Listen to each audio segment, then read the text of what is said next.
एरवी तरी माझिया भक्त आणि संसाराची चिंता, काय समर्थाची कांता कोरान मागे. पुंडलिक वरदा हरी विठ्ठल श्री ज्ञानदेव तुकाराम पंढरीनाथ भगवान की जय.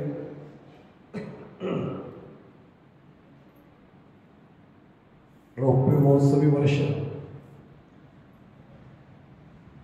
असं ज्या मंदिरामध्ये साजरं होतंय असा ज्ञानेश्वरी पारायण सोहळा, ज्ञानयज्ञ सोहळा आणि या जय हनुमान मंदिराचा प्रथम वर्धापन दिन सोहळा असा दुहेरी संगम खरं तर जुळून आलेला आहे. या निमित्ताने आयोजनात आलेली ही पहिल्याच दिवसाची प्रवचन सेवा, या सेवेला उपस्थित असणाऱ्या आपल्यासारख्या समस्त देवतुल्य मायबाप श्रोत्यांचं प्रथम चरणस्पर्श करतो. कृतीने शक्य नसलं तरी मनाने भावनेने आपल्या सर्वांच्या चरणी साष्टांग प्रणिपात करतो. प्रत्यक्ष पंढरीनाथ भगवंताला, माऊली तुकाराम महाराज आदीकडून समस्त संतांना आणि प्रत्यक्ष हनुमंतरायांना प्रार्थना करतो की आजची सेवा त्यांनी त्यांच्या चरणी रुजू करून घ्यावी. ग्रंथराज ज्ञानेश्वरीतल्या 12व्या अध्यायातली, ज्याला आपण सगुण भक्तियोग असं म्हणतो, त्यातली ओवी जाणीवपूर्वक समोर ठेवले. एरवी तरी माझिया भक्ता आणि संसाराची चिंता, काय समर्थाची कांता कोरांना मागे. माऊलींनी या ओवीच्या माध्यमातून भक्तीचं रहस्य खऱ्या अर्थाने समजून दिलंय. माळ गळ्यात असो नसो, पण जे जे भक्ती मार्गात आहेत अशा सगळ्यांचा हेतू एकच आहे की आमची भक्ती भगवंतापर्यंत पोहोचावी आणि या भक्ती मार्गाने आम्ही आणि भगवंत एक आहोत. तेणे मुक्तिचारी साधी आल्या माऊली म्हणाले हरिपाठामध्ये. पण ही सायुज्यता मुक्ती आज नाही उद्या आम्हाला जर साध्य व्हावी असं वाटत असेल तर हा जो भक्ती मार्ग आमच्यासाठी आम्हाला संतांनी दिलाय, त्या भक्तीचं रहस्य समजून घेण्याचा प्रयत्न सद्गुरु कृपेने वेळेची मर्यादा लक्षात घेऊन जेवढा सोडवता येईल तेवढं नक्की करू. या ओवीच्या माध्यमातून एकदा शब्दार्थ पाहून मग भावार्थाकडे जेवढा वेळ उपलब्ध आहे त्याच्यात वळूया. माऊली या ओवीच्या माध्यमातून आम्हाला एक सिद्धांत सांगताय. एरवी तरी माझिया भक्ता आणि संसाराची चिंता. याचा सिद्धांत एवढा सोपा आहे. माझा जर कोणी भक्त असेल तर त्याला संसाराची चिंता पडणारच नाही. याचं थोडंसं रहस्य आहे बरं का, पण ते रहस्य शेवटी सांगतेच्या वेळी आपण पाहूया. आणि मग त्याला दृष्टांत दिलाय. काय समर्थाची कांता कोरांना मागे. समर्थाची कांता कधी कोरांना मागायला कोणाच्या दारी जाईल का? तसा भगवत भक्त जर असेल तर त्याला या संसाराची चिंताच पडणार नाहीये. इतक्या वेगळ्या स्वरूपाचा सिद्धांत आणि मग त्याला पूरक असा, त्याला पटेल असा एक सिद्धांताला पटणारा पूरक असा दृष्टांत माऊलीने आमच्या समोर ठेवलाय. थोडं थोडं चिंतन करत जाऊया. मुळात भक्त कोणाला म्हणावं याच्या अनेकांनी अनेक व्याख्या केल्या. मला तो सर्वात जास्त व्याख्या विश्ववंद्य जगद्गुरु संत श्री तुकाराम महाराजांची फार आवडते. सगळ्यांच्या पाठातलं प्रमाणे भक्त ऐसे जाणा जे देही उदास, गेले आशापाश निवारून. ज्यांचे आशापाश निवारून गेले असे जे देहावर उदासीन आहेत अशांना भक्त जर म्हणायचं असेल तर मग त्या भक्तीची व्याख्या आम्हाला तर समजून घ्यायला लागेल. म्हणजे नेमकं भक्त कोणाला म्हणायचं हे एकदा कळेल. आणि आम्ही जर असे भक्त होऊ शकलो तर सज्जनो, आमच्याही संसाराची चिंता मिटल्याशिवाय राहणार नाही. आणि तीच तर महत्वाची तळमळ आपल्या सगळ्यांच्या मनात आहे. संसाराची चिंता जोपर्यंत मिटत नाही तोपर्यंत आम्हाला कुठलं समाधान मिळणार आहे? आध्यात्मिक नाही, इहलौकिक नाही, पारलौकिक नाही, कुठलंही समाधान नाही. फक्त खुलासा एक करणं अत्यंत आवश्यक आहे. संसार या शब्दाचा आम्ही जो अर्थ नेहमी घेतो तो अर्थ इथे अजिबात अभिप्रेत नाही आहे. आम्ही संसार म्हणजे काय म्हणतो? एखाद्याचं लग्न झालं आपण म्हणतो चला सुखी संसार होऊ दे. अध्यात्मात त्याला संसार नाही म्हणत सज्जन. सज्जनांनी नेमका अर्थ नाही लक्षात घेतला तर मोठी अडचण होते. संसार याचा अर्थ मुळात इतका सोपा आहे. आमच्या आचार्यांनी म्हणजे ज्यांना भाष्य करा ते वाट पोसतो असं माऊली ज्ञानेश्वरीत म्हणाले, त्यांनी संसाराची व्याख्या इतकी सोपी करून सांगितली की मुळात संसरंती यस्मिन भूतानी इह संसारे, या जगात पुन्हा पुन्हा जे येत राहतात ते संसारात अडकलेले सगळे जीव आहेत. अगदी सोपं करून सांगू सगळ्यांच्या पाठातलं प्रमाण. पुनरपि जननम पुनरपि मरणम पुनरपि जननी जठरे शयनम इह संसारे खलु दुस्तारे कृपया पारे पाहे मुरारे भज गोविंदम भज गोविंदम भज गोविंदम मूढ मोरे. या जगात पुन्हा पुन्हा पुन्हा पुन्हा जे येत राहतात ते संसाराच्या फेऱ्यात अडकले. आम्हाला संसाराची चिंता संपवायची आहे. याचा अर्थ घरात पैसा भरपूर यावा, घरात भांडीकुंडी यावी, बँक बॅलन्स आमचा वाढावा, नोकरी चांगली मिळावी, याला संसाराची चिंता मिटणं नाही म्हणत. या जगात आम्हाला पुन्हा यायलाच लागू नये अशी व्यवस्था होणं, याला खऱ्या अर्थाने संसाराची चिंता मिटणं असं म्हणतात. मग जर ती मिटावी असं वाटत असेल तर आम्ही नेमकं काय केलं पाहिजे? भक्त होणं मला आवश्यक. एरवी तरी माझ्या भक्त आणि संसाराची चिंता. आता जर भक्ती करायची म्हटली तर भक्ती कशाला म्हणतात हेही आम्हाला कळलं पाहिजे. मी अगदी एक भक्तीच्याकडे थोडंसं आपल्याला वेगळ्या नजरेने नेण्याचा प्रयत्न सद्गुरु कृपेने करणार आहे. पण त्यातली एक व्याख्या मुद्दामून सांगतो, ती पण तुकोबारायांनी दिली. आणि एक सांगू, पूर्ण अभंगाची पण महाराज गरज नाहीये. तुकोबा म्हणतात माझ्या अभंगातला पहिला चरण जो आहे ना त्यातला अर्धा भाग वाचला तर तुम्हाला भक्ती कळेल. काय म्हणतात तुकोबाराय? भक्ती ते नमन वैराग्य तो त्याग. मी पुढचं म्हणत पण नाही. भक्ती ते नमन पहिल्या चरणातल्या अर्ध्या भागातला अर्ध्या भाग भक्तीची व्याख्या दिली. भक्ती ते नमन, नमस्कार करणं म्हणजे भक्ती आहे पहिला भाग. पण मी एक सांगू, नमस्कार सुद्धा सहसा लगेच घडतो कुठे? समोर कोणी आल्यानंतर मला पहिली माझी आठवण येते. एवढं शिकलोय, एवढे पैसे आहेत माझ्याकडे, माझं वय एवढं आहे, तो लहान आहे माझ्यापेक्षा. आपल्या स्थितीचा विसर पडल्याशिवाय नमन घडतच नाही. अगदी साधा भाग आहे. आणि समोरच्याही स्थितीचा विसर जोपर्यंत पडत नाही नमन कसं घडेल?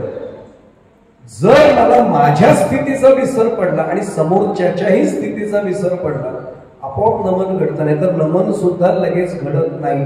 मी एक सांगू आपल्याला, वारीमध्ये जाणाऱ्यांना लगेच माहिती आहे, लहान बाळ जरी समोर आलं माऊली म्हणून आपण त्याच्या पाया पडतो. याचं कारण सोपं आहे. कुणाच्या रूपाने पांडुरंग परमात्मा येईल काय भरोसा आहे? म्हणून नमन करताना काहीही विचार न करता खाली वाकणं याला मुळामध्ये नमन म्हणतात. पण हे नमन सहसा घडत नाही. तिळमात्र जरी होय अभिमान मेरू तो समान भारदेवा. एवढासा अभिमान जरी मध्ये आला ना तरी भगवंताला तो मेरू पर्वत एवढा भार वाटतो. पण त्या अभिमानाच्याच डोंगरामधनं आम्हाला बाहेर सटकण्यासाठी किती करावं लागेल? मी माझ्या आवडीचं उदाहरण नेहमी देतो. आमची कानोपात्रा तिचं उदाहरण मी नेहमी ठेवतो. मंगळवेढ्याची कानोपात्रा, घरी पांडुरंगाची भक्ती होतीच. दिंडीच्या प्रमुखाने विचारलं, कानोपात्र येतेच का आमच्या बरोबर? तिने एकच उत्तर दिलं, मला पांडुरंग आवडतो, मी पांडुरंगाची भक्तच आहे, पण मी वारीला नाही येणार, दिंडीतनं नाही येणार. सगळ्यांनी प्रश्न विचारला, का नाही येणार? तिने एवढंच सांगितलं, तोपर्यंत भगवत कृपा व्हायची होती आणि सद्गुरु कृपाही झालेली नव्हती. तिने एवढंच सांगितलं, सौंदर्याचा अभिमान होता, वय लहान होतं, मी गोरीपान आहे, पांडुरंग काळा आहे. मी पुढे जाण्यापूर्वी सांगू, सर बसले, त्यांना कल्पना आहे. आमचे माजी राष्ट्रपती डॉक्टर APJ अब्दुल कलाम फार छान वाक्य म्हणून गेले की या काळ्या रंगाने 3 ठिकाणी वेळ लावते.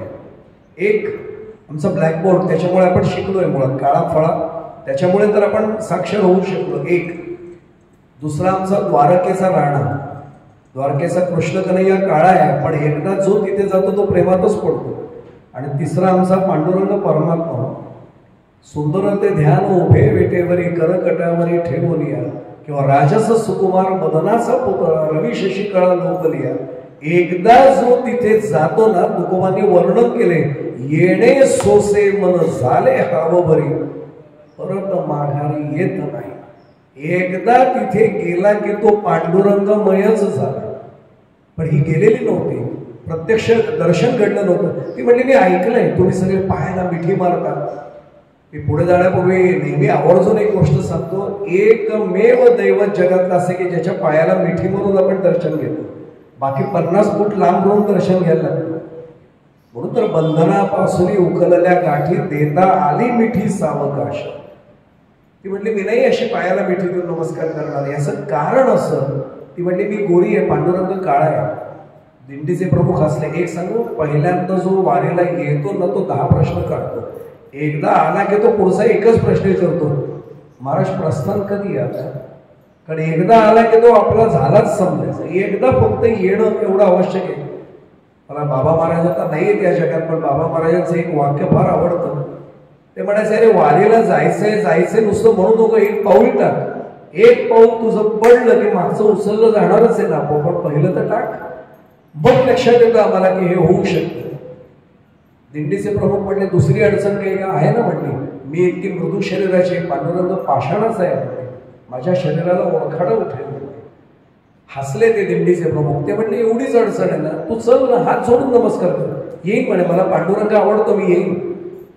700 वर्षांपूर्वीची गोष्ट आहे, आपल्याला कल्पना आहे कानोपात्रीची. आजच्या सारखा 16 खांबे वगैरे काही नव्हता, गर्दी एवढी नसायची 700 वर्षांपूर्वी. आज म्हणजे आपल्याला माहिती आहे सगळ्यांना, कळसाचं दर्शन झालं तरी आमच्या डोळ्यात पाणी येतं की बस पांडुरंग भेटला. आणि मी पुढे जाण्यापूर्वी सांगू, महाएकादशीच्या त्या आषाढी वारीला आमचा पांडुरंग परमात्मा स्वतः कळसात आलेला असतो. तो म्हणतो, 20-22 दिवस चालणारे माझे वारकरी बंधू आहेत, आज मला त्यांच्याकडे बघायचे म्हणून तोच बिचारा कळसात. त्याचं दर्शन झालं की जन्माचं सगळं पांडव फिटतो. कृतकृत्य झालो, इच्छा केली ते पावलो, हे तिथे गेल्यावर त्यावेळी समजतं. मुखदर्शनाची पण आम्हाला अपेक्षा नाही, बस कळसाचं दर्शन झालं, पांडुरंगाचं दर्शन घडलं.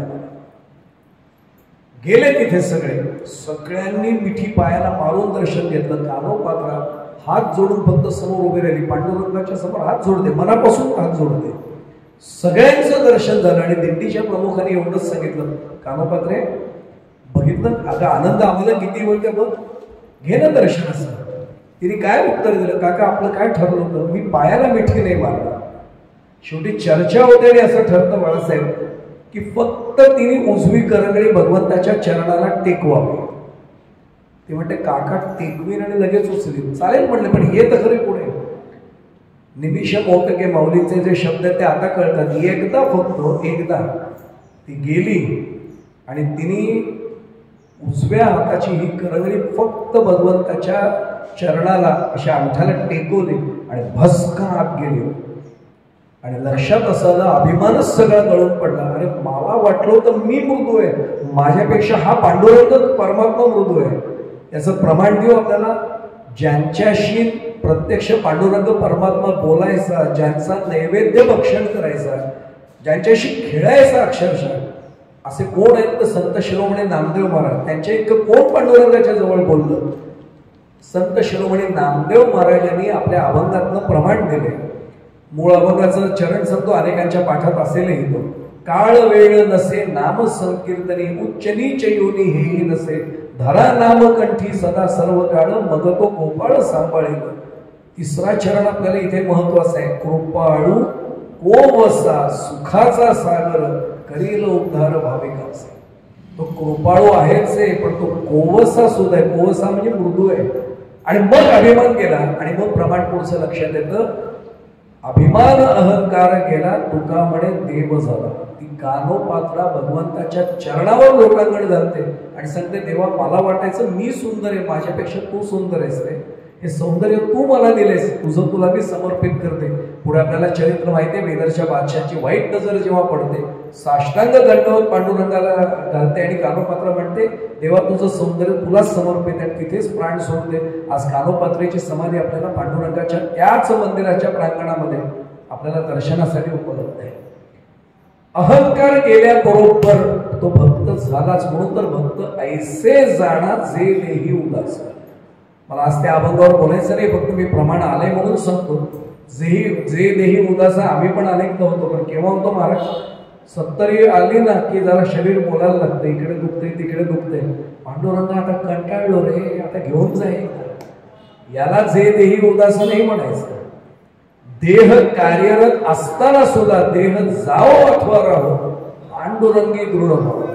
ही भावना आमची दृढ झाली की त्याला म्हणायचे भक्त ऐसे जाणा जे देही उदास. आज मला त्याच्यावर बोलायचं नाही म्हणून मी फार तपशिलात शिरत नाही. प्रश्न असा निर्माण होतो, भक्ती ते नमन आपण व्याख्या पाहतोय. नमन म्हणजे नमस्कार आहे का?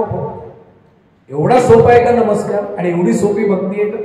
तुकोबांनी प्रमाण त्याला दुसरं पण दिलंय, भक्ती तो कठीण सुळावरील कोटी. जो विरळा असेल ना तो निवड करतो त्याची, नाही तर बाकीच्यांना शक्य नाहीये. मग तुकोबा नेमकं असं काय म्हणाले, भक्ती ते नमन. त्याचं दुसरं उदाहरण देतो आणि मग माझ्या पुढच्या मुद्द्याकडे जातो.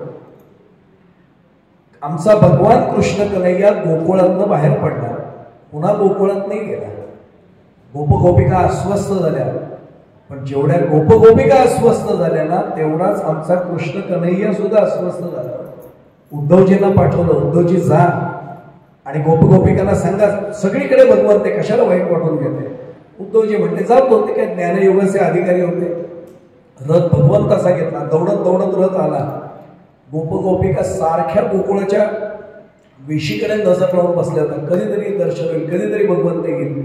रथ ओळखतात, भगवंताचा रथ आला, धुळीचे लोट खाली बसले, रथ दिसला. गोपगोपिकांनी हात जोडले, आनंद झाला की भगवंताचा रथ आला. थोडी निराशा झाली, भगवंत नाही येत आपल्याला. पण उद्धवजींचं स्वागत केलं, उद्धवजींची पाद्यपूजा केली, औक्षण केलं. आणि उद्धवजींना एकच प्रश्न विचारला पाद्यपूजा झाल्यानंतर, उद्धवजी देव कुठे आहेत? उद्धवजी म्हणले काय हिरण्य कश्यपासारखा प्रश्न विचारते, देव कुठे?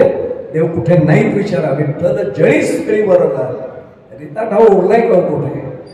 ते म्हणतात उद्धवजी हे तत्वज्ञान दैवलीत जाऊन सांगा, आम्हाला नका सांगू, आम्हाला तुमच्यासारखेच प्रत्यक्ष देव पाहिजे समोर. ते म्हणले मग उपाय देतो, द्या उपाय म्हणले. त्याने सांगितलं एक काम करा, डोळे भेटा आणि मनात त्याचं स्मरण करा, बघा परमेश्वर समोर उभा राहतो की नाही. गोपिका रडायला लागल्या. उद्धवजी म्हटले एवढा सोपा उपाय दिलाय, तुम्ही रडताय? गोपिका म्हणाल्या उद्धवजींना, उद्धवजी देव एकटा कुठे गेलाय इथून, आमचं मन पण तोच घेऊन गेलाय, मन आमच्याकडे ठेवलंय कुठे त्याने, म्हणून त्याला चित्त चोर पण नाव आहे बघा. आमचं मनही तो घेऊन गेलाय. जर तो आमचं मन घेऊन गेलाय तर कुठल्या मनात त्याचं स्मरण करू? भक्ती ते नमन म्हणताना भक्ती ते न मन, मन रहित होऊन त्याची पूजा अर्चा करणं, त्याला शरण जाणं, याला भक्ती ते न मन, मग ती भक्ती होते खऱ्या अर्थाने. म्हणून भक्तीचे 4 प्रकार आपल्या समोर आज मी ठेवणार आहे. 4 प्रकाराने भक्तीचं चिंतन आपल्याला करावं लागतं. एक, आणि हे चिंतन आचार्य बाबा बेलसेरे, केशवजी बेलसेरे यांनी ते स्वतः विश्लेषण केलेलं आहे. त्यांचंच मी विश्लेषण आपल्यासमोर 4 मुद्द्यांमध्ये ठेवतो. पहिली आहे भजनम भक्ती. आता ही प्रवचन सेवा सुरू होण्यापूर्वी भजन सुरू होतं, अतिशय सुरेख भजन आपण आता ऐकलं की भजन भक्ती आहे. आता एखादा काय म्हणेल, महाराज मला भजन नाही येत म्हणतो, माझा आवाज नाही, मला नाही भजन म्हणते. अरे तू नको म्हणू, ऐकायला तर बस. भजन कानावर पडलेलं आवडणं ही सुद्धा भजन भक्ती म्हणते. आणि भजन भक्ती म्हणणं म्हणजे त्याला टाळ मृदुंग हार्मोनियम पाहिजे असं काही नाही. त्याचं नाम घेणं, नाम संकीर्तन, लीला संकीर्तन, आपल्याला गुणसंकीर्तन माहिती आहे सर्व, त्याचं नाम घेणं मनापासून ही सुद्धा भजन सांगितलेलं आहे. मग ते तर मला करता येतं. बीज मंत्र मला सद्गुरूंकडनं मिळालाय, तो आम्ही घेऊ शकतो. आम्हाला भजन भक्ती त्या मानाने सोपी आहे. मी हात जोडून सांगू, मी त्या मानाने म्हणतो. अहो भजनाचा सुद्धा हल्ली अनेकांना त्रास होतो. सप्ताह संयोजन समितीवाले अनेक ठिकाणचे ते बसलेत, त्यांना कल्पना आहे. अनेक जण येऊन तक्रार करतात, महाराज जरा आवाज कमी ठेवतो, त्रास होतो भजनाचा. भजनाचाही त्रास होतो आणि म्हणून ते याला कलियुग म्हटलंय. बाकी कुठल्या हळदीचा डीजेचा त्रास होणार नाही, पण भजन सुरू झाले की त्रास होतो म्हणणारे लोक. काय आश्चर्य आहे की नाही बघा. त्यामुळे भजन सगळ्यांना आवडतं अशा भ्रमात राहू नका. अनेकांना भजनही आवडत नाही, पण जर भजन करता येत असेल किंवा भजन ऐकण्याची आवड आहे, भजनम भक्ती पहिली, त्यातल्या त्यात सोपा अर्थ आहे. त्यातल्या त्यात दुसरा अर्थ जरा अवघड आहे थोडासा, त्याला म्हणतात भंजनम भक्ती. आता भंजन करणं म्हणजे काय? तोडणं. भज धातू मूळचा, तोडायचंय आणि मग जोडायचंय. एक सांगू आपल्याला, मी तुम्ही आपण सगळे भाग्यवान आहोत की निश्चितपणाने आपण भगवंताशी स्वतःला जोडण्याचा प्रयत्न करतोच. 100%, यात काही वाद नाही. कुणीच त्याच्यावर दुमत कुणाचा असणारच नाही, कुणाचाच दुमत नाही. पण एक सांगू, सोडलं जात असताना मागचं तोडणं जे आहे ते जोपर्यंत घडत नाही तोपर्यंत ती भंजन भक्ती होत नाही. उदाहरण सोपं करून सांगतो. मला लहानपणी आईने एक सवय लागली होती कर्जतमध्ये राहिल्यानंतर, की सोमवार पुरतं नाही बरं का, रोज आंघोळ केली की कपालेश्वर मंदिरात जाऊन दर्शन घ्यायचं. आज कपालेश्वर मंदिर जीर्णोद्धारानंतर मोठे, पण ज्यांनी जुनं पाहिलेले असे अनेक ज्येष्ठ श्रेष्ठ नागरिक इथे समोर बसलेले. थोडं बारीक होतं आकाराने, त्याच्या चपला ठेवायला सुद्धा बाहेर होत्या. रोज जायचं. आमची भक्ती कशी माहिती का, ती पण सोयीची आहे. सोमवार शंकराचं मंदिर, मंगळवार गणपती, बुधवार पांडुरंगाचं, गुरुवार दत्तगुरूंचं, शुक्रवार देवीचं, शनिवार एक तर शनी मंदिर किंवा मारुती रे. म्हटलं रविवार, ते म्हटलं नाही सुट्टीचा दिवस, एक दिवस सुट्टी पाहिजे ना. म्हटलं असली भक्ती सोयीने नाही करायची. एकविध भक्ती आपल्या संप्रदायामध्ये सगळ्यांनाच कल्पना, तुकोबाने आग्रह धरले एकविध भक्ती. फक्त जाता जाता सांगतो एकविध भक्ती, याचा अर्थ मी कोणाच्या दुसऱ्या मंदिरात जाणार नाही असं नाही. तिथे मी कुठेही गेलं तरी त्या दैवतात माझा पांडुरंग परमात्मा मला दिसला पाहिजे. कोणाचंही मूर्ती असू दे, मला ती मूर्ती नाही, माझं कुलदैवत, माझा आराध्य दैवत मला तिथे दिसलं पाहिजे. रोज जायचो, नंदिकेश्वराच्या तिथे उभं राहायचं आणि कैलासराणा शिवचंद्रमौळी तो श्लोक म्हणायचा. मग ते प्रदक्षिणा आपल्याला माहिती आहे, भगवान शंकरांच्या मंदिरात ती प्रदक्षिणा एका विशिष्ट पद्धतीने असते. ते ओलांडायचं नाही आपल्याला. सगळं झालं, अंगारा लावायचा, तिथे बसायचं थोडा वेळ, ओम नमः शिवाय 11 वेळा तरी म्हणायचं आणि मग घरी यायचं. मग शाळेत जाणं वगैरे असायचं. जुन्या काळची गोष्ट आहे कर्जतमधली. एक दिवशी असं घडलं की एक सफारी घातलेले काका, ज्यांना मी ओळखत नव्हतो, पण नवीन नवीन सफारी होती, समजत होतं की आपल्यापेक्षा मोठे कोणतरी आलेले आहेत. उत्सुकता असते, बालबुद्धी असते. सफारी घातलेले कोण आहे ते काका, बोललो काही नाही, पण मला दुसरी उत्सुकता काय वाटली, ते पण माझ्यासमोर आधी एक क्षणभर आधी गेले असेल. त्यांनी पण श्लोक असाच म्हटला, कैलासराणा शिवचंद्रमौळी. फक्त त्यांनी गंमत अशी केली, कैलासराणा शिवचंद्रमौळी पुढे म्हटलं फणेंद्र माथा भ्रुकुटी जळ, मागे बोलून बघितलं. पुन्हा समोर कारुण्य सिंधू भवदुःख, पुन्हा मागे तुझवीण शंभो. आईने आपल्याला असं नाही श्लोक सांगितलं, आपण पुढे बघून म्हणतो. अर्धा श्लोक पुढे अर्धा श्लोक मागे म्हणायचं शास्त्र आहे वाटतं. म्हटलं विचारलं पाहिजे, कारण बालबुद्धी असते, माहिती पाहिजे ना आपल्याला. सगळं झालं, त्यांचं पण दर्शन झालं. ते बसले तिथे, बाकडं होतं, ज्यांनी पूर्वी कपालेश्वर मंदिर ज्यांना आठवतं त्याला लक्षात आहे, लाकडी बाक असायचं. पण ते बसताना असेच बसले, असे बसले की ओळखायचं, बसलोय पण उठणार लगेच. आता भरकन पुढे गेलो. म्हटलं काका काय रे, म्हटलं जर एक विचारायचं होतं. विचारलं म्हटलं नाही, अर्धा श्लोक पुढे अर्धा श्लोक मागे असं शास्त्र आहे का? म्हटलं म्हणजे नाही. म्हटलं तुम्ही ते कैलासराणा शिवचंद्रमौळी पुढे बघून म्हटलं आणि फणेंद्र माता मागे बघून बघितलं. असं टपलीत मारली माझ्या. अरे अभ्यास वगैरे नाही का, काहीतरी विचारत नसले. पण आपण लहान असताना कसा हट्ट असतो थोडासा. म्हटलं काका सांगा ना काय नेमकं असं अर्धा श्लोक पुढे अर्धा श्लोक मागे शास्त्र आहे का? ते वैतागले थोडे. अरे येड्या, माझा नोकरीचा पहिला दिवस आहे आणि आपण जुने त्यांना माहिती आहे, कर्जतमध्ये चप्पलांचं पण दुकान नव्हतं. आपल्याकडे टेकटॉप शो मार्ट पहिलं आलं दुकान, बाकी चप्पल तरी नीट कुठे मिळत नाही. ते म्हटले माझा पहिला दिवस आहे, सफारी घालून तुम्ही बघितलंच ना. म्हटले बाटाच्या शोरूम मधनं मुंबईमधलं शूज आणले, ते बाहेर ठेवले, रस्त्यावर आहेत, ते नवीन कोरे बूट आहेत. इकडे मी कैलासराणा म्हणत बसलो, दुसरं कोणी बूट नेले माझे, कानवाडी जाऊ का म्हणले पायावर. म्हणून अर्ध लक्ष तिथे. अहो अर्ध लक्ष देवाकडे आणि अर्ध लक्ष पुटांकडे. ही भंजन भक्ती होईल का? म्हणजे माझं लक्ष पुटांमध्ये आहे का परमेश्वराकडे? मी इथे आल्यानंतर सुद्धा गॅस बंद केला होता ना, दूध उतरवलं होतं ना, कुलूप नीट लावलंय ना घराचं, स्कूटीची किल्ली काढले ना, काय प्रश्न दहा मनामध्ये आमच्या आहे. भजन भक्ती एक वेळ सोपी आहे, भंजन भक्ती कधी घडणार?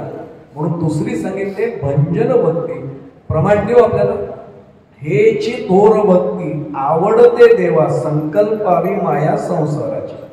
पुढे जाण्यापूर्वी सांगतो, तुकोबांना शरण गेलं आणि अभंग गातात. त्यांची एक दोन अभंग तरी आपण नीट बघितले ना, मार्ग सापडला म्हणून समजायचं तुकोबांचा. कारण तुका म्हणे मज धाडले निरोपा, मार्ग हा सोपा सुखरूप. बस तुकोबांची गाथा जरी डोळ्यासमोर ठेवली, एखादा अभंग जरी आपल्याला कळला थोडा तरी, मार्ग सापडला अध्यात्माचा संजय. संकल्पावी माया संसाराची, आम्ही त्याच संसाराच्या मायेत अडकलोय. म्हणून भंजन भक्ती आहे दुसरा प्रकार आहे. मी अगदी सोपा आठवलंय बोलता बोलता दृष्टांत सांगतो.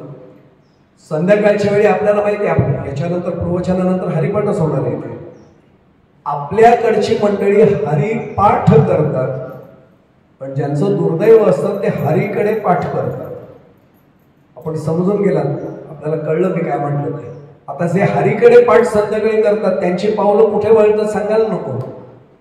मी काय म्हटलं लक्षात आलं, प्रवचनाच्या गादीला मर्यादेत मला बोलता नाही येत. की काही मुलं अशीच होती, आपण हरिपाठ करायला लागलो आणि काही माणसं प्रवचनाच्या गादीची मर्यादेकडून सांगतो आपण सूज्ञात समजून घ्या, ती सरकार मान्य झाली. कळलं आपल्याला, भान राहिलं नाही, तोल सांभाळता येत नव्हता. नदी होती बाजूला, होडी पाहिली, एक एक जण त्या होडीमध्ये जाऊन बसला, कसा बसा तोल सावरत बसला. एकाच्या डोक्यात आलं आणि का कोणास ठाऊक काहीतरी विचित्र रसायन पोटात गेलं ना की हे नको तितकं चालायला लागतं. ते बघतात, हे काय नाही म्हणतात, तोंडाला वल्ल आहे. हे कशासाठी असतं? अरे सोपं आहे, वल्ल म्हणजे ती होडी पुढे नेण्यासाठी म्हणे वल्ल आहे, आपण पण नेऊया, नौका विहार करूया, म्हणून तो पाणी असं मागे ढकलायला लागलं.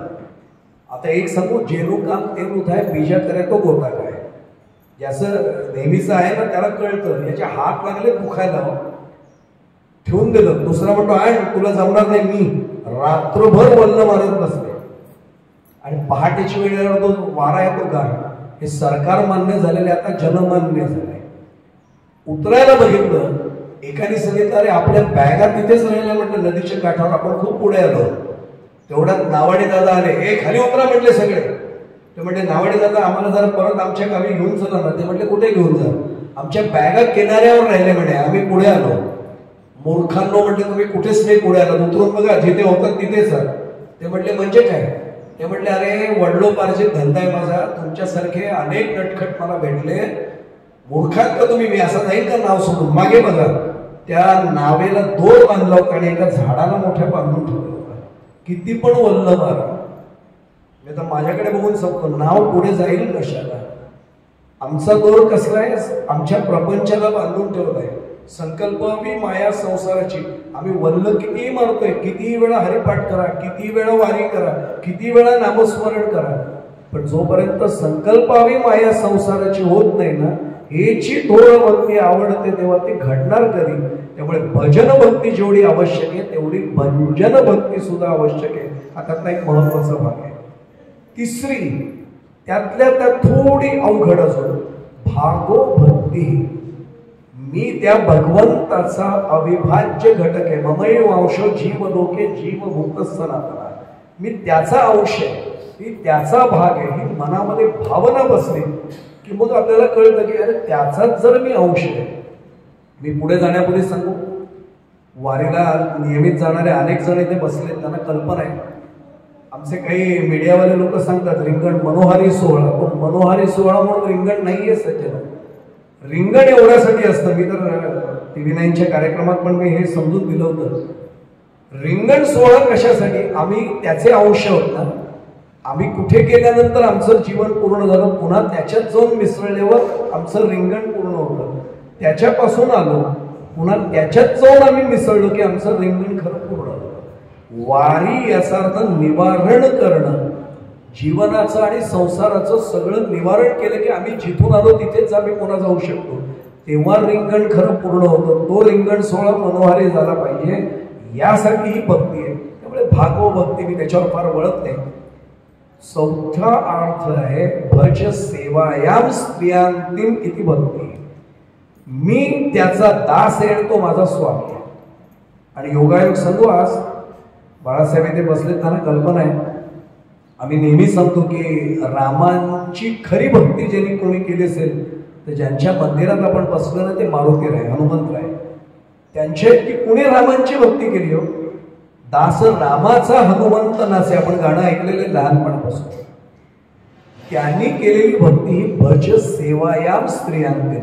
माऊलींची त्याला ओवी सांगू, तरी तनु मनु जीवे चरणांसी लागावे आणि अगरवता करावे दास्य सकळ. माऊलींची ओवी आहे. तनु मनु जीवे, तन मन धन आपण नेहमी म्हणतो, पण एक वेळ धन देणं सोपं आहे, हा जीव सुद्धा त्याच्या पायी अर्पण करणं, ही जर आमची भक्ती घडली ना तर त्याला भज सेवायाम स्त्रियांते. मारुतीरायांनी किती भक्ती करावी. मी पुढे जाण्यापूर्वी मुद्दामून एक सांगतो, मारुतीरायांचा शेंदूर आपण नेहमी लावतो, आपल्याला कल्पना आहे. अनेकांना महाराज शेंदूर मारुतीरायांना का लावला जातो हेही माहित नाही. मी अनेक कीर्तनकारांशी बोलतो, पण ते म्हणतात नाही पद्धत आहे. अरे ती पद्धत नाही, नुसती रामायणातला प्रसंग आहे त्याच्या मागे. आपल्याला मुद्दामून सांगतो हा विषय निघाला, मारुतीरायांचे तिथे चालू आहेत आणि भक्तीचा विषय आपला चाललाय. प्रभू रामचंद्र हे विधीला बसले होते धार्मिक, आणि गुरुजी सांगितलं, उपाध्यायांना म्हणतात, प्रभू मुहूर्त जवळ आलाय, लवकर सांगा ना, जानकी माता लवकर आल्या पाहिजे. मारुतीरायांनी एका सेवकाला सांगितलं, जा आईसाहेबांना बोलवून आण. तो गेला आणि तो नियमितपणाने प्रार्थना करून आला, आईसाहेब प्रभू वाट बघताय. तोपर्यंत दासी, शेवटी राणी होत्या हो जानकी माता, साज शृंगार सुरू होता. आलेच म्हणून सांग, आटपत आलंच आहे. दुसऱ्या सेवकाला पाठवलं, अरे लवकर बोलो, आलेच म्हणून सांग. 4 सेवक झाले पण आल्या नव्हत्या. शेवटी प्रभूंना कोणाची आठवण आली? मारुतीरायांशिवाय कोणाची आठवण आली? आणि प्रभूंची एक गोड हाक असायची, मारुतीराय पुढे आले, प्रभू आलोच म्हणले. मारुतीराय टणटण टणटण वरती उड्या मारत महालात गेले. सगळा साज शृंगार पूर्ण झाला होता. अयोध्या आपल्याला कल्पना आहे, उत्तर भारतात आहे. उत्तर भारतामध्ये लग्न झालेली जी महिला असते ती इथे भांगेमध्ये, त्याला सिंदूर म्हणतात, ते शेंदूर इथे लावते, ते त्याला मान भरणा म्हणतात बघा. तो विधी चालला होता. हा ब्रह्मचारी विचारा, यांनी प्रश्न विचारला, आईसाहेब हे काय केलं? आता तिने विचार केला, हा ब्रह्मचारी बरं मानसपुत्र आहे, प्रभू रामचंद्र आणि जानकी मातेचे आमचे हनुमंतराय मानसपुत्र आहेत. मुलाला समजेल अशा भाषेत सांगण्यासाठी जानकी माता पटकन म्हणून गेल्या, तुला नाही माहिती हे काय? ते नाही ना माहिती. अरे हा शेंदूर असतो ना, इथे लावला ना आपल्या अंगाला की आपल्या प्रभूंचं आयुष्य वाढतं आणि त्यांचं आपल्यावरचं प्रेम वाढतं. यांनी एवढंच लक्षात ठेवलं, शेंदूर लावला की देवाचं आयुष्य वाढतं आणि आपलं त्याचं आपल्यावरचं प्रेम वाढतं. जानकी माता निघाल्या. मारुतीराय म्हटले, आलोच आई. यांनी अख्खी शेंदूरची डबी हातावर रिकामी केली आणि असं सर्वांगाला शेंदूर लावला. आता आवडलं, पास, तुम्ही तर थोडा लावलात, मी सगळ्या अंगाला लावला. आता माझ्या प्रभूंचं आयुष्य वाढेल आणि त्यांचं माझ्यावरचं प्रेम वाढेल. मला हवंय काय दुसरं? रामांचं माझ्यावरचं प्रेम वाढावं एवढीच माझी इच्छा आहे. आणि आले ना खाली. दरबारातले अनेक जण हसायला लागले. रामांचं लक्ष गेलं, रामांनी पाहिलं, अरे हा काय करून आलाय? मारुती हे काय प्रकार आहे? शेंदूर? अरे हो ते कळतंय म्हणे, पण तू अंगावर काय लावला? आईंनीच सांगितलं. ते म्हणजे काय सांगितलं? जानकी काय सांगितलंस त्याला? नाही म्हणे, मी त्यांना सांगितलं की ते असं शेंदूर लावला की प्रभूंचं आयुष्य वाढतं, प्रभूंचं आपल्यावरचं प्रेम वाढतं. मग मारुती तू हे काय केलं? मला तुमचं आयुष्य भरपूर वाढावं असं वाटतं आणि माझ्यावरचं तुमचं प्रेम आहे ते कधीच संपू नये असं वाटतं. मग मी थोडंच कशाला, मी सगळीकडे लावला शेंदूर. तेव्हापासून मारुतीरायांना शेंदूर लावायची. अहो आपण एवढे भाग्यवान आहोत, आपण नाही सगळ्या अंगाला शेंदूर लावला. ज्या भावनेने मारुतीरायांनी शेंदूर लावला ना, त्यांच्या पायाचा शेंदूर जेव्हा आपण लावतो, आपल्याला रामांचं प्रेम मिळणार नाही असं वाटतं का? पण ही भावना येणं, याला म्हणतात भज सेवायाम स्त्रियांतील इति भक्ती. ही भक्ती आम्हाला घडली की मग खऱ्या अर्थाने भक्तीच्या दृष्टीने पुढचं पाऊल पडतं. किती भक्तीची भावना आमची वेगळी असली पाहिजे. मी थोडंसं वेगळ्या स्वरूपाचे काही मुद्दे आपल्यासमोर मांडतो. ही भक्ती, आपल्याला विषय चाललाय की एरवी तरी माझी या भक्ता आणि संसाराची चिंता काय समर्थाची कांता कोरांना मागे. या भक्ती मार्गाने जात असताना मला जर खऱ्या अर्थाने ती सेवा घडली, देवाची खरी भक्ती घडली, तर मलाही या संसाराची चिंता उरणारच नाही, असा त्यातला खरा भाग आहे. मी एक मुद्दामूनच वेगळा दृष्टांत सांगणार आहे, जो सहसा आपल्या संप्रदायात फार कमी वेळा सांगतात. फक्त बाबा महाराजांनी एकदा सांगितलेलं मी ऐकलंय, पण बाकी कोणी फार असं सांगत नाही. आपल्याला एक मुद्दामून प्रसंग सांगतो, जो अपरिचित आहे बऱ्याच जणांना, तो मुद्दामूनच सांगतो. आपल्या संत परंपरेतला तो दृष्टांत आहे. आणि मी एक सांगू, अनेकांना वाटतं की तुकाराम महाराज फार मोठ्या अधिकाराचे, माऊली स्वतः वेगळ्या अधिकाराचे, नामदेव महाराज, सावतोबा, गोरोबा काका वेगळ्या अधिकाराचे. आम्ही सामान्य आहोत, आम्हाला काय जमणार? आम्हाला काय जमणार हे पाहण्यासाठीच हा दृष्टांत आहे. एक पंढरपूरची महा एकादशीची गोष्ट, साधारण त्या गोष्टीला म्हणजे प्रत्यक्ष माऊली अवतारात असतानाचा हा प्रत्यक्ष प्रसंग आहे. 700-750 वर्ष होऊन गेली. संतांची सगळी मांदी आहे चंद्रभागेच्या वाळवंटात जमली होती.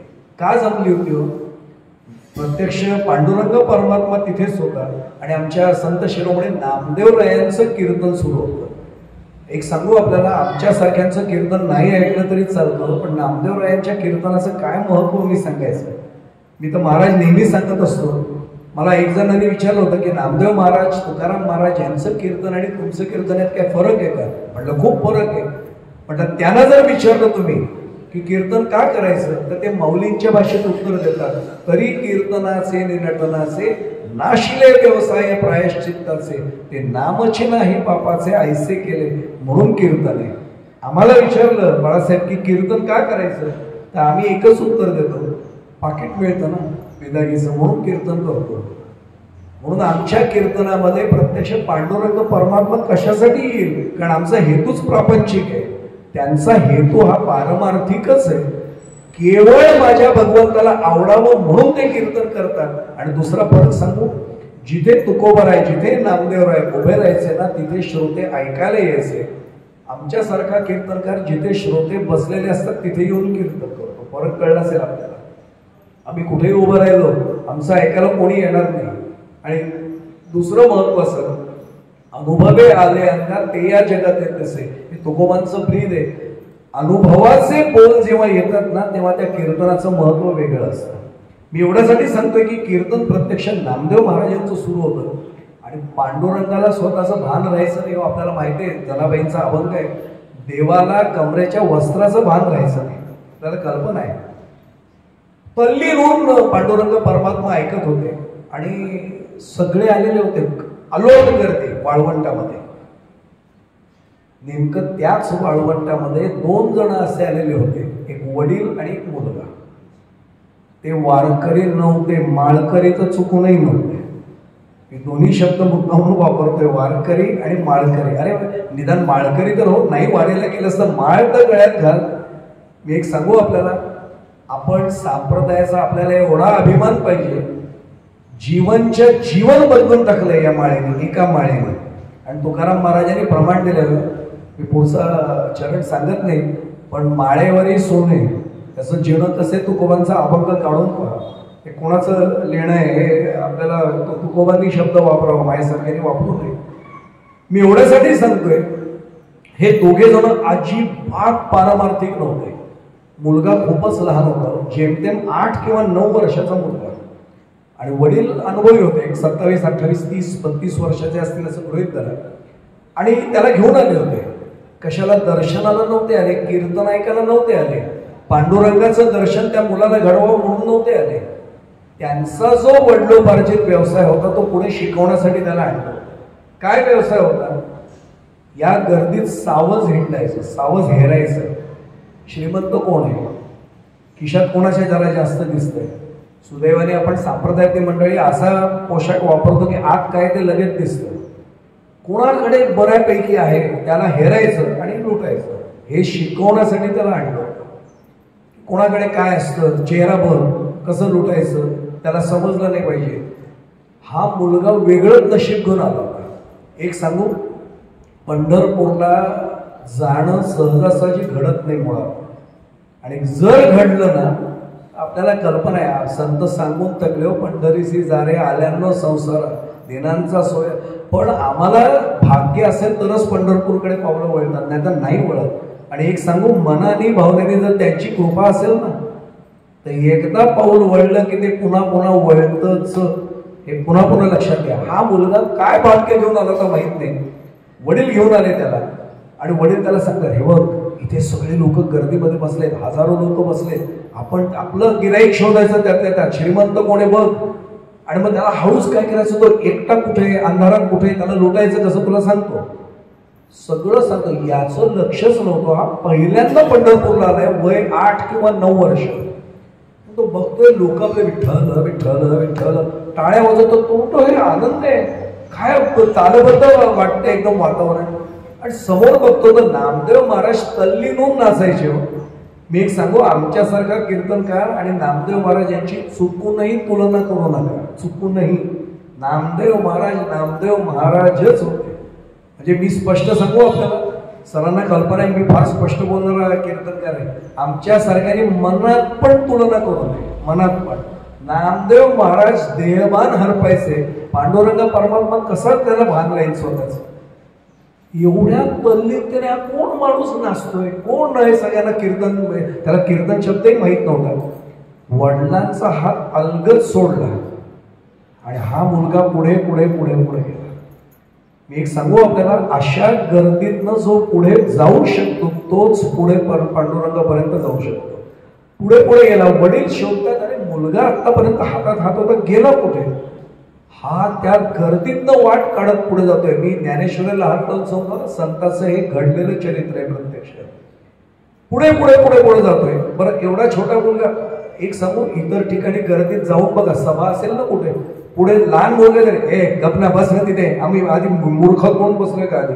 पण हा मुलगा पुढे जातो आणि कीर्तनासाठी लोकांना आनंद वाटला, बाळा इकडनं जा, या बाजूने जा, त्याला जागा दिली लोकांनी करून. आणि हा पुढे पुढे पुढे पुढे आला आणि थेट नामदेव महाराज इथे कीर्तन करतात इथपर्यंत आला. आणि सगळे खाली बसले. त्याला काय वाटलं कोण असतो, तो पटकन खाली बसला आणि बसता बसता कुणाच्या शेजारी बसला असेल, प्रत्यक्ष ज्ञानदेव माऊलींच्या शेजारी हा बसला. आणि त्याच्या मांडीचा स्पर्श माऊलींच्या मांडीला झाला. माऊली असे आपल्याला कल्पना, योगी राहणारच आहेत माऊली, ध्यानस्थ होऊन असे एकटक बसले होते. भानावर आले, कोण बसले? माझ्यासारखा असताना तुला समजत नाही का रे, मांडीला मांडी घासतो, जरा नीट बस ना. पण माऊली होते म्हणून त्याला माऊली म्हणतात. मी तर नेहमी सांगतो, आपल्या मुलाचं शिशु सकट जी सेवा करेल ती आई आहे, पण दुसऱ्याच्याही मुलाचा उद्धार जो करेल ती माऊली आहे. माऊलीच आहे प्रत्यक्ष येते. आणि त्या माऊलींनी प्रत्यक्ष बघितलं, त्याच्या चेहऱ्याकडे पाहिलं. यांनी एकदा माऊलींकडे पाहिलं आणि हा देहभानच विसरलं. माऊलींचं प्रत्यक्ष त्याला दर्शन घडल्यावर काय राहावं, तो माऊलींकडे बघतोय, तेज बघतोय. त्याला काही माहित नव्हतं, आयुष्यात पहिल्यांदा अशा वातावरणात आला होता. तरी माऊलींकडे असं फक्त बघितलं, काय करतायत सगळे. माऊली हसले फक्त, तुला नाही माहिती बाळ, मी पहिल्यांदाच आलोय हो. कुठे राहतोस तू? मी तिकडे त्या जंगलात राहतो ना, चंबळच्या खोऱ्याच्या तिथे. एवढ्या लांब मलाच? बाबांबरोबर आलोय. बाबा कुठे आहेत? माहित नाही मी कसा पुढे आलो, बाबा तिकडेच राहिले, मी पुढे आलो म्हणला. माऊलींनी फक्त चेहरा वाचला आणि माऊलींना कळलं वेगळं भाग्य घेऊन आलेला मुलगा आहे. हसले माऊली, असं फक्त डोक्यावर एकदा हात ठेवला. बाळा, याला कीर्तन म्हणतात. कीर्तन का करायचं? माऊली त्याला समजून देतात ना, बाळा आपल्याला आपल्या घरी, तुझ्या घरी खायला कोण देतं?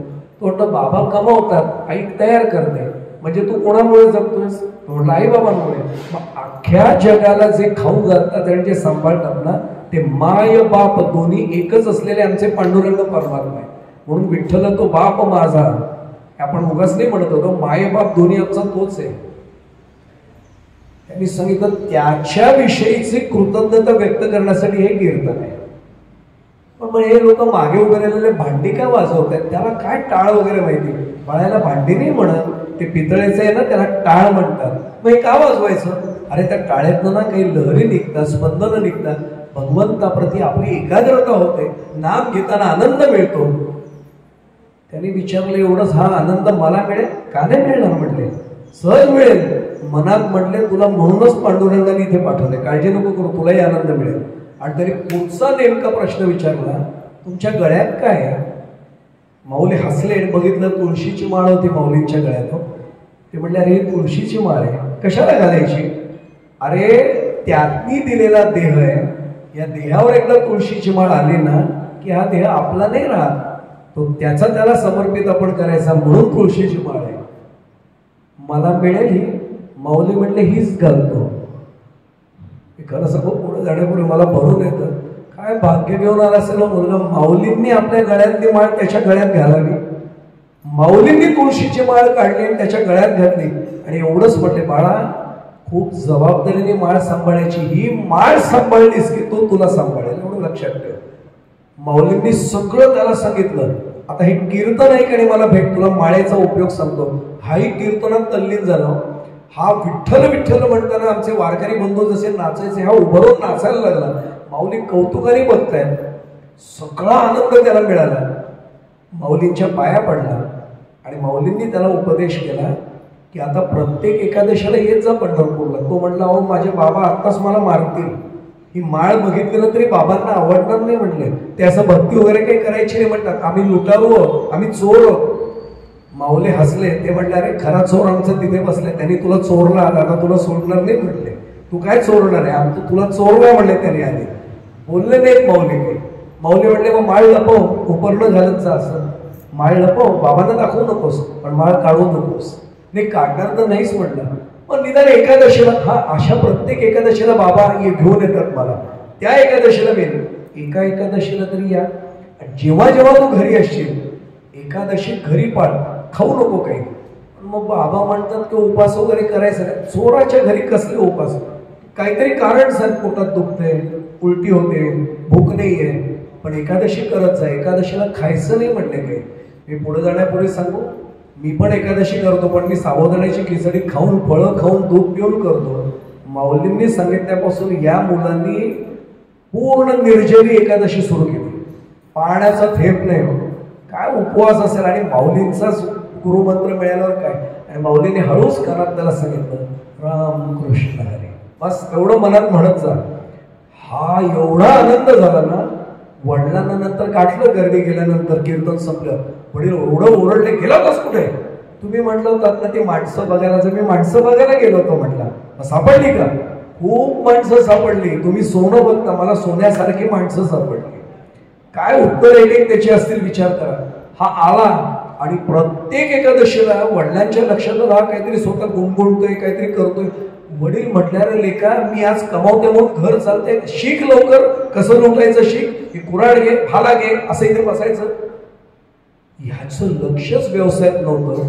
वय 17-18 होतं, 7-8 वर्ष जातात. एकाने सल्ला दिला याचे 2-4 हात करून द्या तरच हा शिकेल. बायको येते घरात तरी याचं लुटणं सुरू होते. शेवटी एक दिवस असा घडतो, वडील देह सोडून निघून जातात. आता संपूर्ण संसार याच्यावर येतो. आणि हा लुटत तर नाही, कारण वडिलोपार्जित व्यवसाय फक्त लुटमानीचा होता. हा म्हणतो लुटायचं कसं? आपण जर पांडुरंगाचे बघतो, रामकृष्ण हरी म्हणतोय, गळ्यात माळ आहे. बरं आता 7-8 वर्ष एकादशा झाल्या होत्या, आता लुटायचं कसं? बायको एक दिवशी त्याला वैतागून म्हणते, हे सगळं रिकामं पडलेत भांडी, मुलं, 2 मुलं होती त्याला, तुम्ही लग्न केलं कशाला? बघ. तो म्हटलं वडिलांनी केलं म्हणून केलं. आता केलंय ना म्हणले, आतापर्यंत सासरे बुवा होते तोपर्यंत घर चाललं, सगळं रिकामं पडलंय, आता तुमची जबाबदारी आहे, मला कसं सांभाळायचं बघा. आम्ही उपाशी मरायचं काय? याला काहीच समजत नव्हतं. म्हटलं गुरुजींना विचारूया. आणि हा नेमका एकादशीला आला, दशमीला पोचला. आणि दशमीला नेमका रात्री माऊलींचीच प्रवचन सेवा सुरू होती. काय भाग्य असेल बघा. आणि माऊलींनी कुठल्या ओळीवर, कुठल्या श्लोकावर भाष्य करायला सुरुवात केली होती?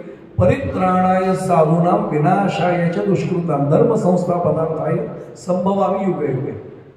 यांनी सांगितलं काय गुरुमाऊली आहेत, माझी समस्या ओळखली. कोणाला लुटायचं?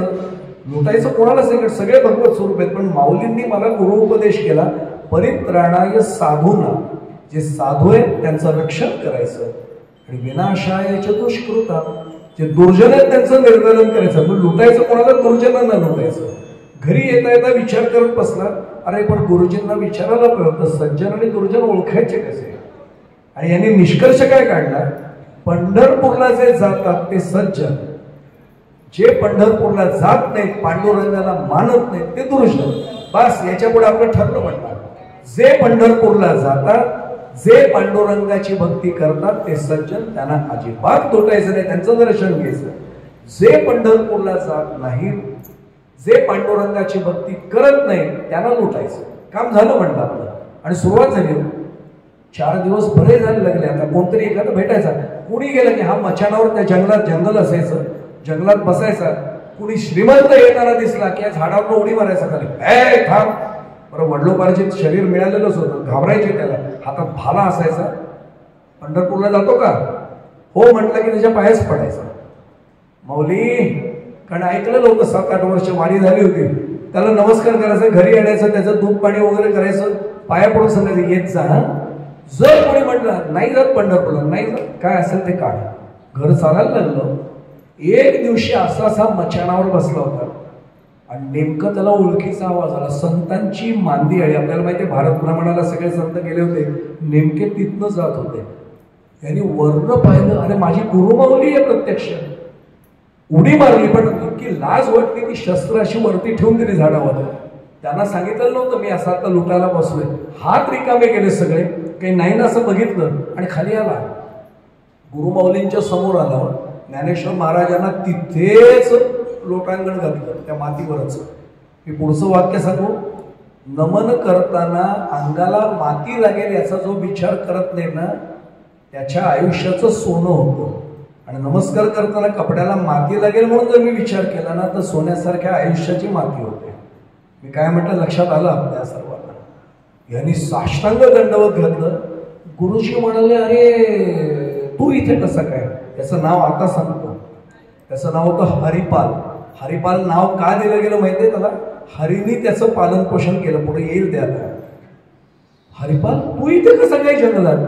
तो म्हटला, माऊली तुम्हाला मी सांगितलं होतं मी इथेच राहतो. माझे बाबा नाही का, इथनच मी यायचो नाही का पंढरपूरला, इथून जवळ माझं घर आहे. माऊली हात जोडतो, इथपर्यंत आलं तर माझ्या घरी चला ना.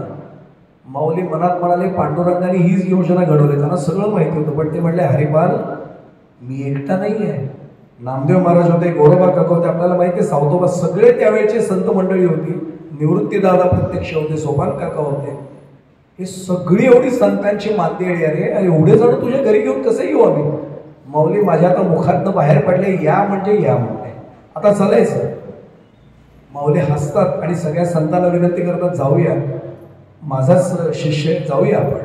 आणि सगळे येतात.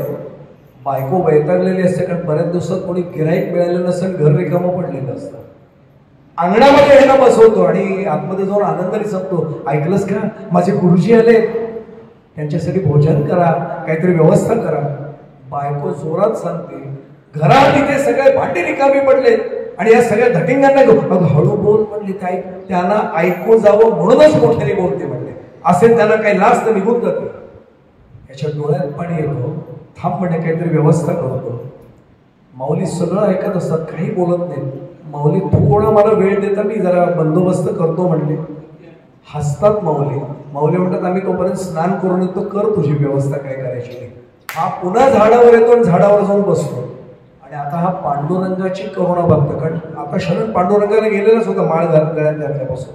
आता पुढचा भाग ऐका, म्हणजे ओबी काही न बोलता सुद्धा समजेल की एरवी तरी माझी या भक्ता आणि संसाराची चिंता काय, समर्थाची कांता कोळांत मागे.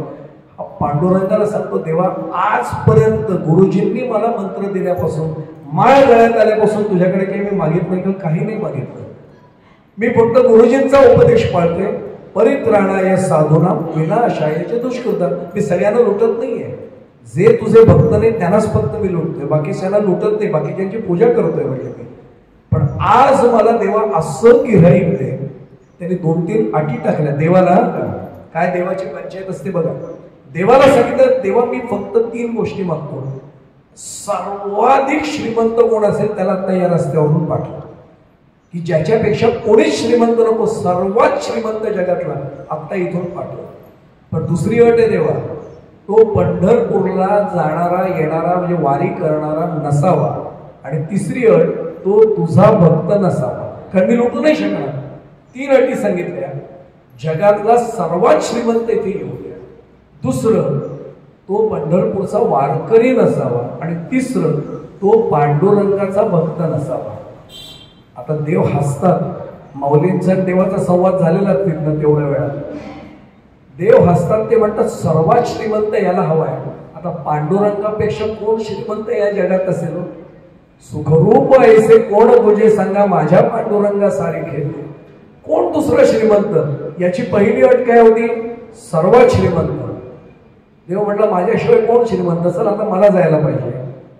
दुसरी अट, तो पंढरपूरचा वारकरी. देव स्वतःचे वारकरी कसे असतील पंढरपूरचे. आणि तिसरं, तो तुझा भक्त नसावा. पांडुरंग म्हटलं, मी माझा भक्त नाहीच आहे स्वतः, चला मग आपणच जायला पाहिजे. देव निघतात, पण एरवीसारखे नाही निघत. म्हणजे आपण जे वर्णन सुंदर ते ध्यान उभे विटेवरी मध्ये आमचे वाचतो ते वर्णन नाही. देव श्रीमंत व्यापाऱ्याचं रूप धारण करतात. जेवढं अंगावर जागा असेल सगळीकडे दागिने देव घालतात. आईसाहेब बघतातच. आईसाहेब मागे नाहीत, पण आपल्याला पंढरपूरचं मंदिर पाहायला वाटतं देवी मागे. आपल्याला कल्पना आहे, महाभारताच्या प्रसंगामुळे रुक्मिणी आईंचं मंदिर मागे. सत्यभामेची कथा माहिती आहे आपल्या सर्वांना. नाही तर वामांगी रखुमाई दिसे दिव्य शोभा. नामदेव महाराज म्हटलेत ना, ती खात्री बाळगायची. वामांगीच आहेत त्या. आईसाहेबांनी विचारलं, देवा आज कुठे निघाला? भक्ताला भेटला. हे असंच जायचे म्हणले. मला बघायचं आहे कोण बघतंय. या ना म्हणले, पण असं नाही यायचं. जगातली सर्वात श्रीमंत आता ती प्रत्यक्ष आदिमाया आहे, आदिशक्ती आहे. तिला काय कमी होतं, तीही नटली आणि दोघे निघाले. यांनी काय केलं, एक रथ तयार केला. या रथामध्ये पोती तयार केली आणि महाराज पोती कसली असेल, सोन्या माणक्याची रत्नांची सगळी हिरे माणके भरलेली पोती होती. आणि निघाले देव, टाकडाक टाकडाक टाकडाक करत तो रथ आला. यांनी वर्ण पाहिलं, रथाचं तर धूळ पाहिले, आवाज ऐकला. पांडुरंगा पुन्हा पुन्हा प्रार्थना करतो, जगातला श्रीमंत असावा, पंढरपूरचा वारकरी नसावा आणि पांडुरंगाचा भक्त नसावा, आत्ता येऊ दे. आणि नेमका रथ समोर आला. यांनी उडीच मारली. हो थांब रथ, थांबव. देवाने रथाचा कासरा ओढला, थांबवलं रथ. एक पाय रथावरच ठेवला. कोण आहेस तू? व्यापारी आहे म्हणले. कसला व्यापार करतोय? रत्न माणकांचा. हो, पहिल्या प्रश्नाचं उत्तर दे. पंढरपूरचा वारकरी आहेस का? कुठलं पंढरपूर म्हणलं? तुला पंढरपूर माहित नाही? अरे जगण्याचा अधिकार आहे का म्हणलं तुला? पुन्हा विचारतो, पंढरपूरचा वारकरी आहेस? अजिबात वारकरी. देव सांगताय वारकरी नाही म्हणले मी. पांडुरंगाचा भक्त आहेस का? देव स्वतःहून गंमत करतात, म्हणतात कोण पांडुरंग? मला काय देणं घेणं आहे? कोण पांडुरंग? याने ते भाला टाकला खाली. देवाची असं गळपट्टीच धरली, असा खाली त्याला खेचला आणि हातच असा जरा मुकुट उडाला आणि देवाचा असा केश कुंतल भारी आला. खूप वर्णन मोठं आहे, आता करत नाही त्याचं. देवाचा केश संभार दिसल्यावर ते सौंदर्य असं दिसलं ना, राजस सुकुमार मदनाचा पुतळा. क्षणभर हा विरघळला. देवी म्हणतात अहो भक्ताला भेटायला चाललंय, याच्या काय नादी लागल्या? हाच भक्त आहे म्हणले. ते म्हणले ही भक्ती भारी आहे, देवावर हात चालवणार आहे. थोडं थांब म्हणले, परीक्षेचीच वेळ आहे. आणि तेवढ्यात माऊलींना तिकडे आता झाला. माऊली सगळ्या संतांना म्हणतात अरे ते हरिपालाला भेटतात, हा पांडुरंग परमात्माला, चला तिकडे. सगळी संतांची मंडळी इथे येते आणि गुरुमाऊली यांच्या पाया पडतात म्हटलं तर हे डोक्याला हात लावतो. गुरुमाऊली तो व्यापारी ह्याच्या, अरे हा व्यापार असा नाही करत म्हणले. भक्तीचा व्यापार करणारा हा व्यापारी आहे. त्याचे हिरे माणके म्हणजे नामाचे मोती आहेत म्हणले त्याच्याकडे. तुला कळते का म्हणले की? अरे याच्या इतका श्रीमंत कोणी नाहीये आणि याच्या इतकं औदार्य पण कोणाकडे नाहीये. आपल्याला कल्पना आहे सगळ्यांना की जो वैरियाला सुद्धा मोक्ष म्हणजे कैवल्य देतो ना, असं त्याचं औदार्य आहे. तुझे औदार्य जाणो स्वतंत्र, आपल्याला माहिती आहे. देता न म्हणसी पात्र अपात्र. कैवल्य सुद्धा वैरियाला जो देतो असा हा श्रीमंत आहे. आणि याच्या डोळ्यातनं गळागळा अश्रुधारा येतात, पाय धरतात देवाचे, थोबाडात असं मारून घेतो. देवा पाप घडलं, देवा मला माहित नव्हतं रे देवा. पांडुरंग त्याला असा घट्ट छातीशी धरतो. मला कल्पना आहे हरिपाल, तुझी भावना फार चांगली होती. तू संसारासाठी काही मागत नव्हता, कारण त्यांनी एक प्रार्थना केली होती, मी उपाशी मेलो तरी चालेल पण माझ्या घरी आलेल्या संतांना उपाशी जायची वेळ नको द्यायला, एवढंच मला फक्त मिळालं पाहिजे. आता मला सांगा, देव त्याच्या घरी येतात, त्याच्या घरी आल्यानंतर चमत्कार, जिथे देव येतो तिथे काय कमी असेल? गाडगी मडकी सगळी भरलेली आहे. सगळ्या संतांचं जेवण होतं आणि प्रत्यक्ष पांडुरंग जेवायला तिथे त्या दिवशी बसले. मला सांगा, हा भक्त माऊलींच्या उपदेशानुसार भक्ती करतोय. आता एरवी तरी माझी या भक्ता आणि संसाराची चिंता, कुठली संसाराची चिंता त्याला होते? पूर्ण कुटुंबावर कृपा होते. फक्त मी वेळ संपले तरी एक मुद्दा स्पष्ट करतो आणि मग थांबतो. आम्हाला प्रश्न असा पडतो, एवढी वर्ष वारी करतोय, एवढी वर्ष हरिपाठ करतोय, एवढी वर्ष माळ घालून झाली, एवढी वर्ष पारायण करतोय, गाथेचं पारायण आहे, ज्ञानेश्वरीचं पारायण आहे, आम्हाला अजून संसाराची चिंता का नाही मिटत आहे? प्रश्न बरोबर की नाही? आम्हाला अजून संसाराची चिंता का मिटत नाहीये? अजूनही आम्हाला तुकोबांचं तेच प्रमाण आठवतं, किती वेळा जन्मा यावे, नित्य व्हावे फजित. आमची का अशी अवस्था होते? त्याचं कारण ओवीचा पहिला भाग आहे ना, त्याचं रहस्य तिथे आहे. ज्याला आपण आपल्या बोलीभाषेत ज्ञानबाची मेघ म्हणतो. ती मेघ आज समजली ना तरी आज खऱ्या अर्थाने ज्ञानेश्वरी ज्ञानयज्ञ 16 पूर्ण झाला. मी म्हणतोय आतापर्यंत की मी त्याचा भक्त आहे. ही ओवी कोणाची आहे? माऊलींची आहे. पण माऊली कोणाची भावना व्यक्त करतात? भगवंताची भावना व्यक्त करतात.